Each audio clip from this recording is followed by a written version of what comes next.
بسم الله الرحمن الرحيم. الحمد لله رب العالمين والصلاة والسلام على رسوله النبي الكريم محمد وعلى آله وصحبه أجمعين ومن تبعهم بإحسان ودعا بدعوتهم إلى يوم الدين. أما بعد، فقال الله سبحانه وتعالى: فأعوذ بالله من الشيطان الرجيم. بسم الله الرحمن الرحيم. وما تفرق الذين أوتوا الكتاب إلا من بعد ما جاءتهم البينة وما أمروا إلا ليعبدوا الله مخلصين له الدين حنفاء ويقيموا الصلاة ويؤتوا الزكاة وذلك دين القيمة. صدق اللہ العظیم. محترم ناظرین، السلام علیکم ورحمۃ اللہ وبرکاتہ. جیسا کہ آپ جانتے ہیں کہ پچھلی 2 لیکچروں سے سورہ بینہ کے تعلق سے گفتگو چل رہی ہے اور سورت کی شان نزول، سورت کے وجہ تسمیہ، سورت کے مضامین کا مجموعی خلاصہ اور بینہ کی تشریح و تعریف کہ بینہ کیا ہے اور یہ بینہ اللہ تبارک و تعالی نے کس مقصد کے لیے دنیا میں بھیجا ہے. اس سلسلے میں گفتگو ہو چکی تھی کہ یہ نبی کریم صلی اللہ علیہ وآلہ وصحبہ وسلم کی بعثت اور وحی کے نازل ہونے، قرآن کے نازل ہونے کی وجہ کو، مقصد کو بتانے والی صورت ہے. لیلۃ القدر میں انا انزلناہ فی لیلۃ القدر، سورہ قدر میں قرآن کے نازل ہونے کے وقت کا تعین کیا گیا اور سورہ بینہ کے اندر قرآن کے نازل ہونے کی وجہ کا تعین کیا گیا اور یہ بتایا گیا کہ کافر چاہے وہ اہل کتاب میں سے ہوں، یعنی بگڑے ہوئے مسلمان ہوں، وہ قومیں ہوں کہ جن کے پاس آسمان سے وحی آئی تھی، تعلیمات آئی تھیں، کتابیں آئی تھیں، پھر ان نے وحی کو بھلا دیا، کتابوں کو مٹا دیا، اس میں تحریفات کر دی، شریعت کو اپنی منمانی اغراض و مقاصد سے بدل دیا. چاہے ایسی قومیں ہوں، چاہے وہ نادان و جاہل قومیں ہوں کہ جو اللہ کی ذات اور صفات کی حقیقت ہی کو نہ سمجھ پائیں اور وہ خدا کو کہیں پتھروں میں تو کہیں چٹانوں میں تو کہیں پہاڑوں میں تو کہیں بہتے ہوئے دریاؤں میں، ہے نا، کہیں سانپوں اور بچھوؤں کے پھنوں میں، کہیں دودھ دینے والے جانوروں کے تھنوں میں، کہیں درختوں کے تنوں میں، کہیں ستاروں کی چمک میں تو کہیں چاند کی چاندنی میں تو کہیں سورج کی کرنوں میں اللہ تبارک و تعالیٰ کو، خدا کو، خالق کو، اس کائنات کے حقیقی اسباب کے مسبب کو ڈھونڈنے میں بھٹکتے رہ گئے. چاہے وہ مشرک ہوں، اپنی روش سے، اپنے شرک سے، اپنے کفر سے، اپنی گمراہی سے، اپنے ضلال سے، اپنی خود سری اور اپنی منمانی زندگی سے نہیں باز آئیں گے جب تک کہ ان کے سامنے ایک بینہ نہ آ جائے، کھلی نشانی نہ آ جائے، واضح دلیل نہ آ جائے کہ جو نقل کے اعتبار سے، عقل کے اعتبار سے، ثبوت کے اعتبار سے، جذبات کے اعتبار سے، احساس کے اعتبار سے ان کے عقیدے کو، ان کی سوچ کو، ان کی روش زندگی کو غلط نہ ثابت کر دے، خود ان کے دل و دماغ میں غلط نہ ثابت کرے. میں آپ کی بات کو غلط کہوں، میں آپ کی بات کو غلط مانوں، یہ آپ کی روش کو بدلنے کے لیے کافی نہیں. آپ اپنی روش کو صرف اس وقت بدل سکتے ہیں جب آپ کا من، آپ کا دل، آپ کی روح، آپ کا اندرون اس کو غلط نہ مانے.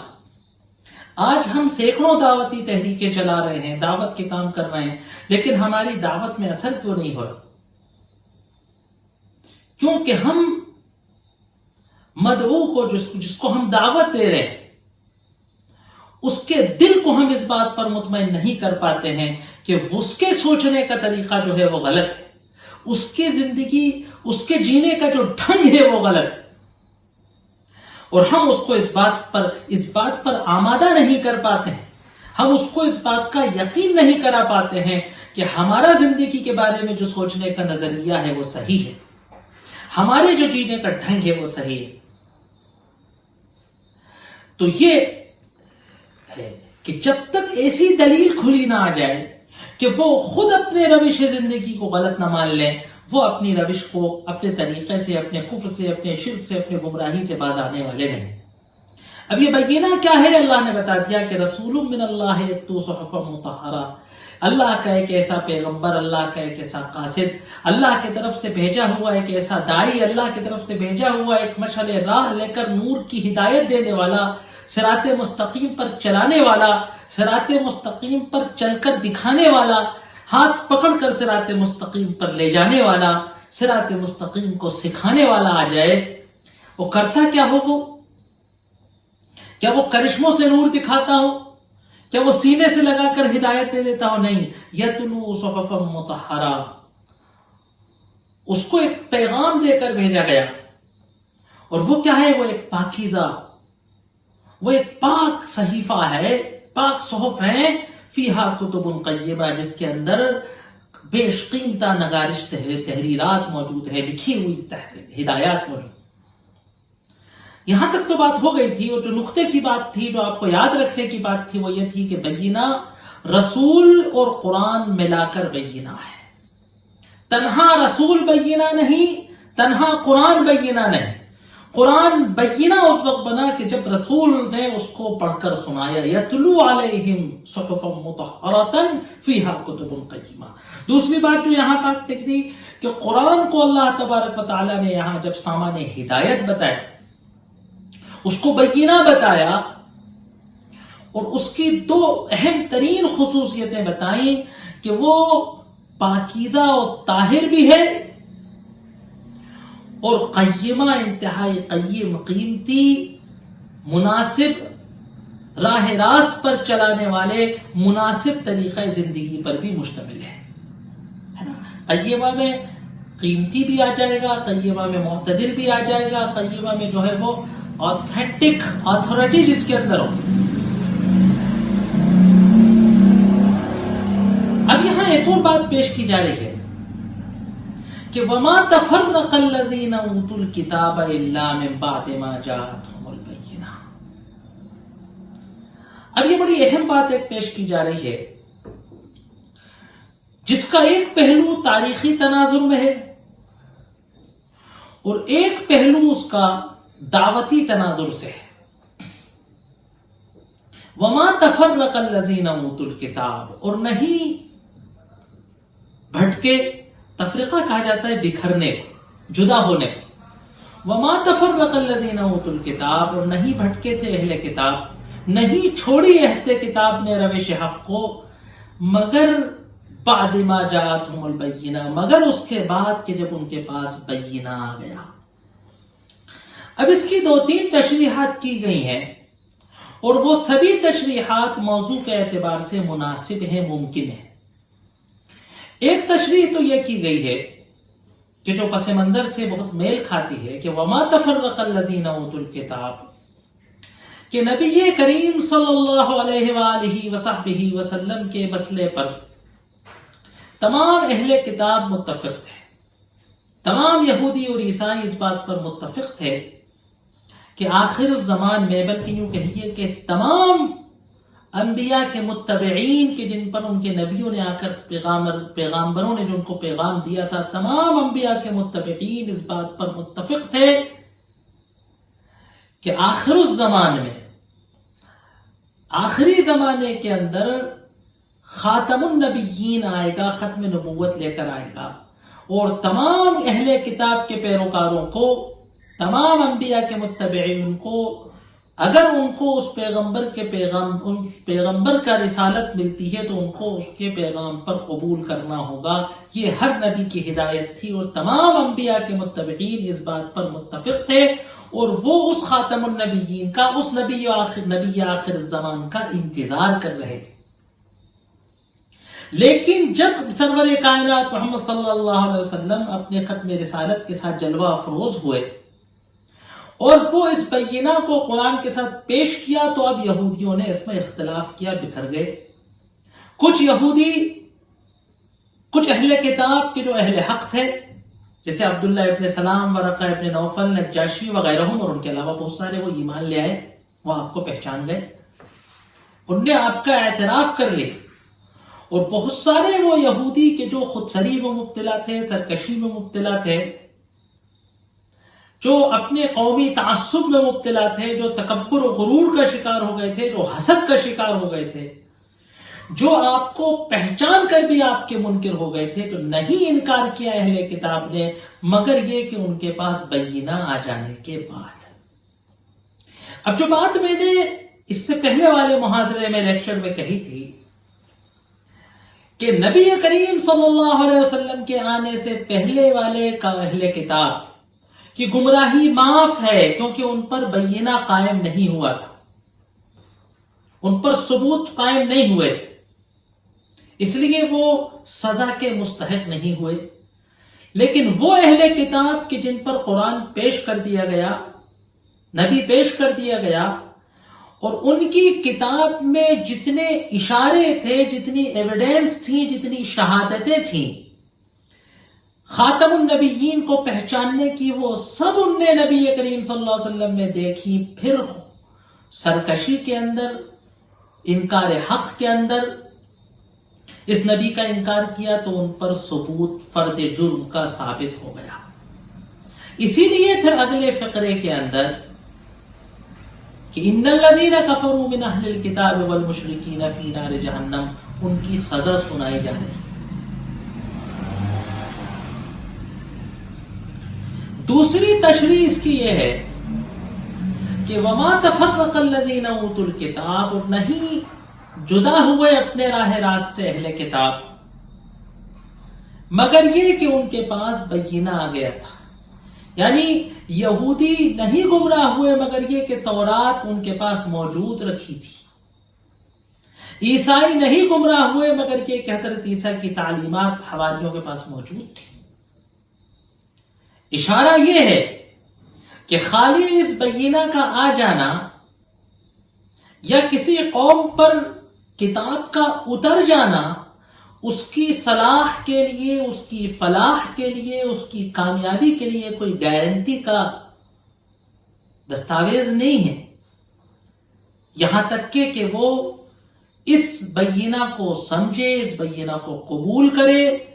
اس راہ راست پر چلنے کی کوشش کرے، قربانیاں دے، ہے نا.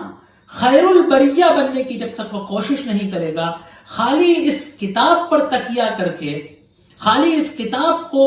جزدان میں رکھ کے، عطر ڈال کر الماری کے اوپر رکھ لینے سے، سر کے اوپر رکھ لینے سے، صبح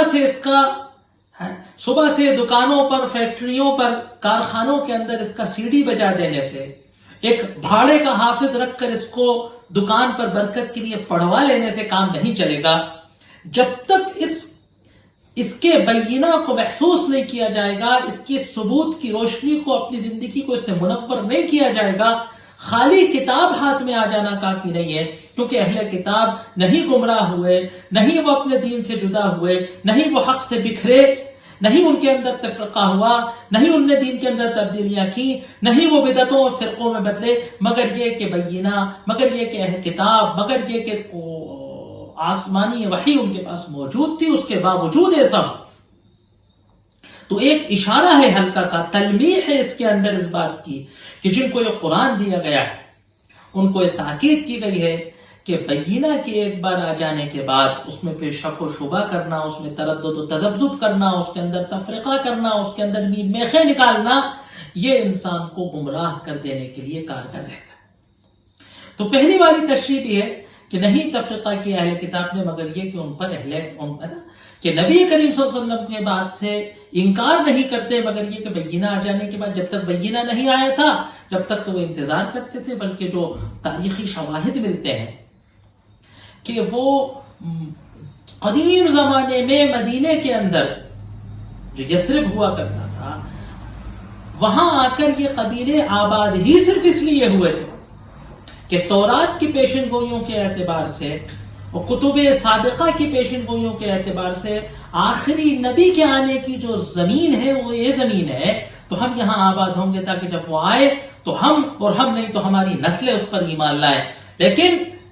صدیوں انتظار کرتے رہے، اور جب سرور کائنات محمد صلی اللہ علیہ وسلم اور خاتم النبیین بن کر آخری وحی لے کر آئے تو اس کے منکر بن کے بیٹھ گئے، اور وہ جاہل قوم، وہ بت پرست قوم، وہ ان پڑھ قوم ہے نا، ان کے اعتبار سے تہذیب و تمدن سے دور وہ گمار قوم اس بینہ پر ایمان لے آئی، اور وہ دنیا کی سب سے سرتاج قوم بن گئی، افضل قوم بن گئی ہے نا۔ جو ریگستانوں میں اونٹ چراتے تھے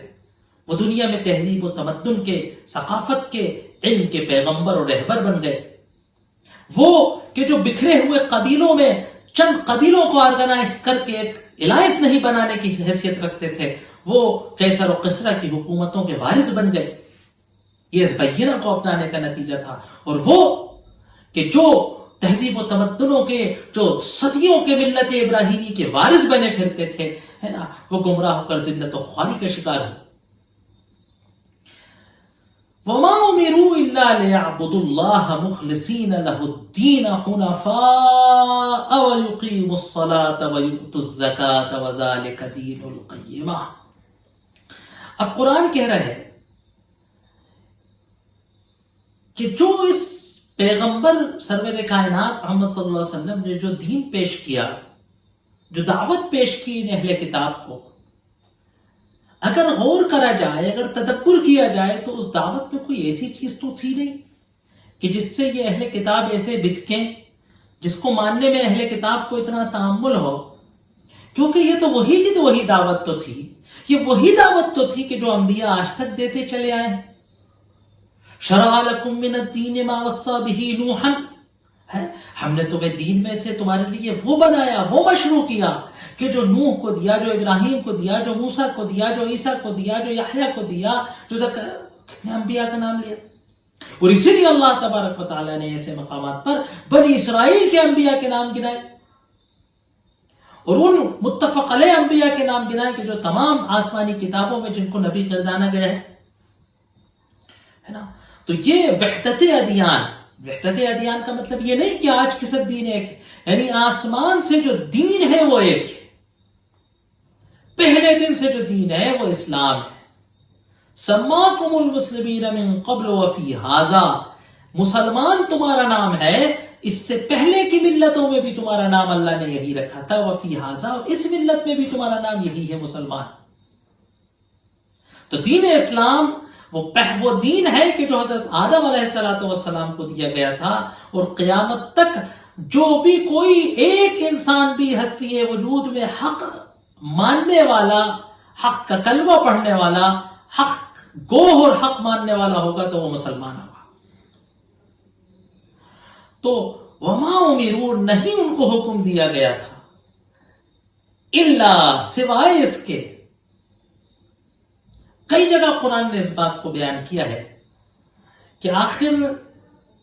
انکار حق کیوں کر رہا ہے سامنے والا۔ اگر دین میں کوئی ایسی بات کی گئی ہوتی جو سابقہ ادیان میں، جو پرانی کتابوں کے علم سے ٹکراتی ہو، جو حضرت موسیٰ اور عیسیٰ کی تعلیمات سے ٹکراتی ہو، جو دیگر آسمانی کتابوں کے بچی کچی جو ہدایات ہیں ان سے ٹکراتی ہو، جو فطرت انسانی سے ٹکراتی ہو، جو انسان کے اندر میں موجود ضابطہ اخلاق سے اگر ٹکراتی ہو تو انکار کرنا سمجھ آتا ہے۔ لیکن ایسی دعوت کا انکار کہ جو عین فطرت کے مطابق ہے، جو عین انسان کی ضمیر کے مطابق ہے، جو ایک انسان کے اندرونی ضابطہ اخلاق کے موافق ہے، کہ وہ تعلیمات انبیاء سابقہ کے مطابق ہے، جو آسمانی صحیفوں اور کتابوں کے موافق ہے، جو موسیٰ اور عیسیٰ علیہ السلام کی تعلیمات کے موافق ہے، ایسی تعلیمات سے منہ گرداننا محض اپنی خود غرضی اور منمانیوں کے لیے کوئی مناسب بات نہیں۔ تو قرآن بڑے حیرت سے انداز سے، تساؤلانہ انداز سے، اور اس سوال کے اندر انکار شامل ہے کہ وما امروا، ان کو تو نہیں حکم دیا گیا ہے مگر یعبدوا اللہ مخلصین لہ الدین حنفاء ویقیموا الصلاۃ ویؤتوا الزکاۃ وذلک دین القیمہ۔ اب جیسے میں نے آپ سے کہا تھا کہ یہ سورت مدنی ہو یا مکی ہو، اس کا انداز، اس کا لب و لہجہ اور اس کا مضامین کو چند الفاظ میں سمیٹ لینے کا جو اسلوب ہے، یہ مکی صورتوں کی جو ابتدائی مکی صورتوں تھی ان کی شان کا ہے نا، جو اس کے اندر جو انداز ہے.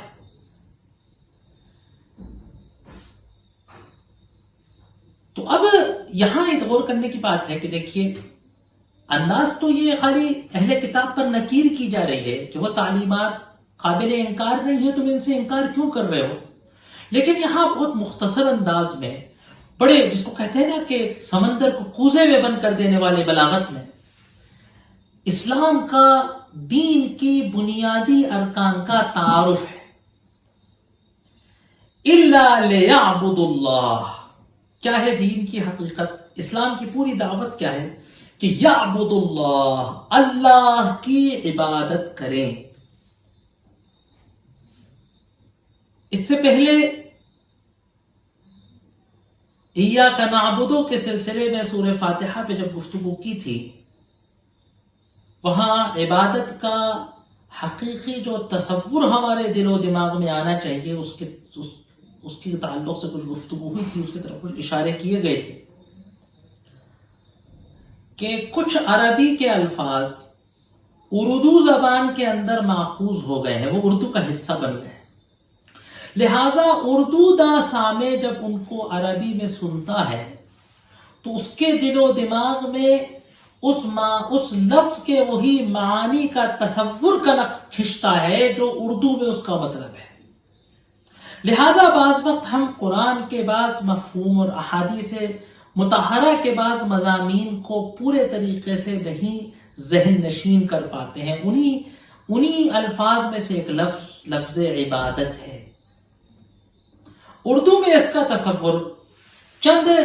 عبادت کے مظاہر کو بجا لانے میں ہے،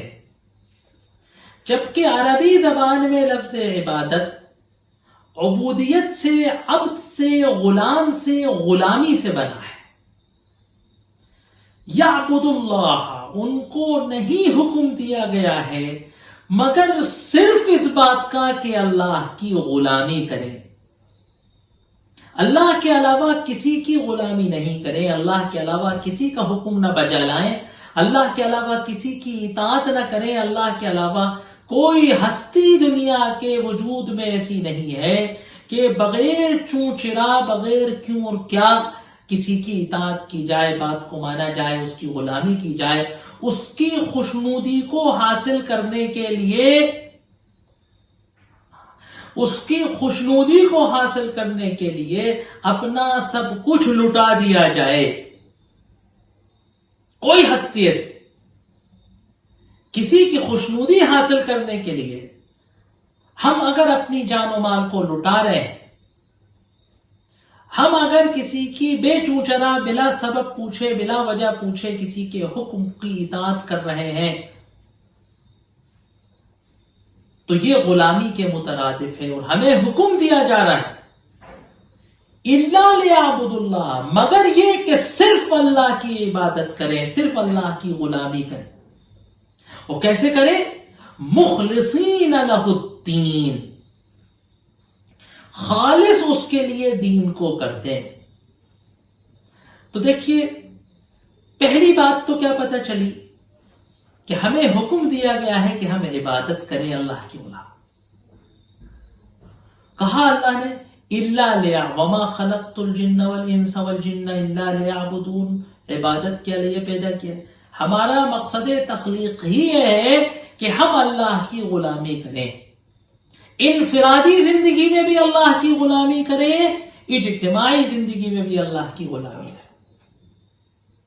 ہم اپنے زندگی کے اس تمام شعبجات حیات میں اللہ کی غلامی کریں. ہم اللہ کے غلام ہیں. زندگی کی کسی مجال میں، کسی شعبے میں ہم اللہ کے حکم سے آزاد نہیں ہو سکتے. ہم زندگی کے کسی شعبے کے اندر نہ خود کی مرضی کو ماننے کے مختار ہیں، نہ کسی اور کی مرضی کو ماننے کے مختار ہیں، سوائے اس کے کہ اس کی مرضی میں اللہ کی مرضی شامل ہو۔ دوسرا پوائنٹ کیا ہے کہ مخلصین، عبادت کرنی ہے اخلاص کے ساتھ۔ اخلاص کے دو مطلب ہیں، ایک تو یہ کہ عبادت کو خالص اللہ کے لیے کیا جائے، خالص اللہ کے لیے کیا جائے، کسی اور کی خوشنودی، کسی اور کو خوش کرنا، کسی اور کے حکم کی اتباع کرنا اس میں شامل نہ ہو۔ حدیث کے اندر آیا کہ انا اغنی الشرکاء یعنی شرک، میں شریکوں میں سب سے زیادہ بے نیاز ہوں، جس نے عبادت کی میرے لیے اور فلاں کے لیے تو میں کہتا ہوں فلاں کو دے دو، مجھے نہیں چاہیے۔ تو ریاکاری نہ ہو، کسی کو دکھانا مقصد نہ ہو، ہے نا، خالص اللہ کے لیے عبادت۔ نماز صرف اللہ کے لیے پڑھی جائے، اس لیے نہ پڑھی جائے کہ صاحب جو ہے اس سے جو ہے صاحب فلاں بھی خوش ہو جائے گا ورنہ کیا ہوگا صاحب۔ زکوٰۃ صرف اللہ کے لیے دی جائے، اس لیے نہیں دی جائے کہ لوگ میری تعریف کریں، انکم ٹیکس معاف ہو جائے۔ دوسرا اخلاص کا مطلب یہ ہے کہ خالص اللہ کی خوشنودی حاصل کرنے کے لیے عبادت کی جائے، اس سے کوئی دوسری منفعت حاصل کرنا مقصد نہیں ہونا چاہیے۔ ہمارا مسئلہ یہ ہے کہ ہم نماز پڑھتے ہیں، ہم تلاوت کرتے ہیں اس لیے کہ ہماری دکان میں برکت ہو جائے، ہم تسبیح پڑھتے ہیں، ہم آیت کریمہ کے ختم کرتے ہیں کیونکہ مریض اچھا ہو جائے، ہم عمرہ کرتے ہیں تاکہ صاحب ہم نے وہاں جا کے پردے کا، کعبے کا پردہ پکڑ کے اگر مانگنے کی موقع مل جائے تو ہم یہ مانگیں گے کہ اللہ میرے بچے کا فلاں کالج میں داخلہ ہو جائے تاکہ اس کو فلاں نوکری مل جائے، تاکہ وہ زندگی بھر عیاشی کرے، دنیا کے لطف اٹھائے، دنیا کے مزے اڑائے۔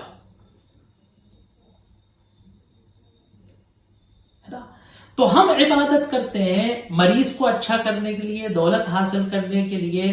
آسیب اور جن کے اثر سے بچنے کے لیے، جادو سے بچنے کے لیے، اپنے بچے کے تحفظ کے لیے۔ یعنی ہم اتنے خود غرض ہیں، ہم اتنے دنیا پرست ہیں، ہم اتنے مادہ پرست ہیں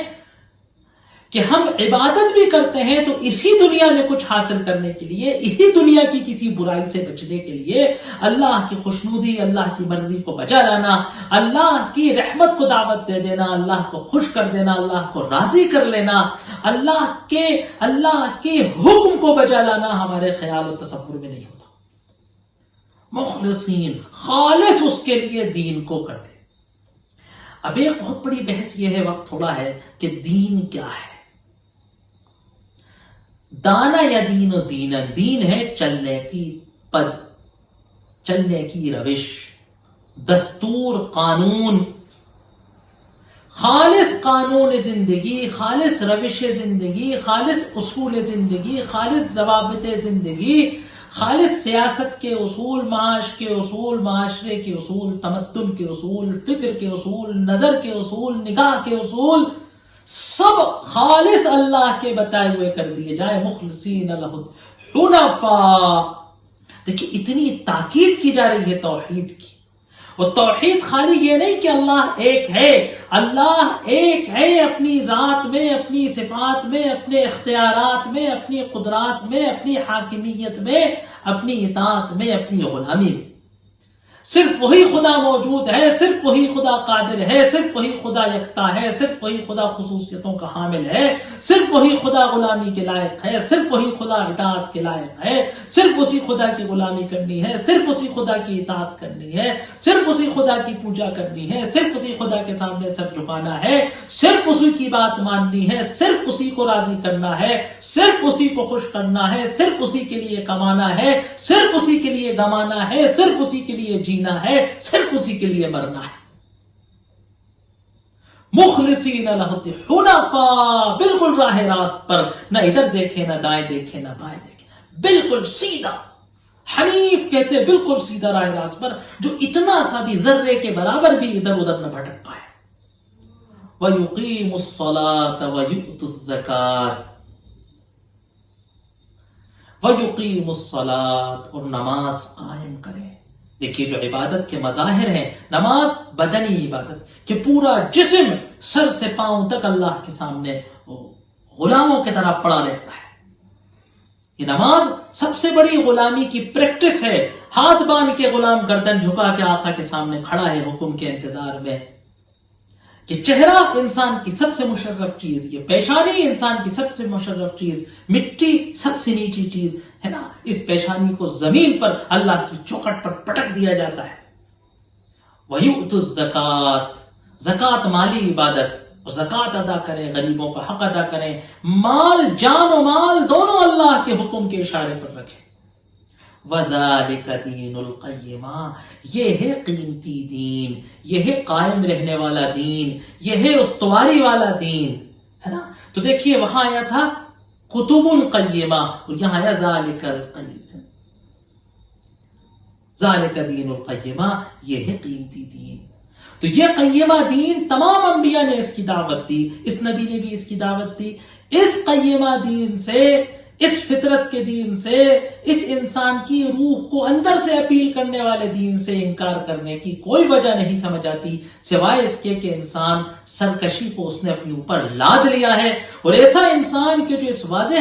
بینہ کے آ جانے کے بعد اور اس واضح دین فطرت کے سامنے آ جانے کے بعد اس سے انکار کرنے والا سوائے سزا کے استحقاق کے علاوہ کوئی دوسرا حق نہیں رکھتا. اگلے پیراگراف کے اندر، سورت کے اگلے حصے کے اندر انکار کرنے والوں کی سزا اور اقرار کرنے والوں کے انعام کا تذکرہ کیا گیا ہے. انشاءاللہ بیان کرنے کی کوشش کی جائے گی. وآخر دعوانا ان الحمدللہ رب العالمین.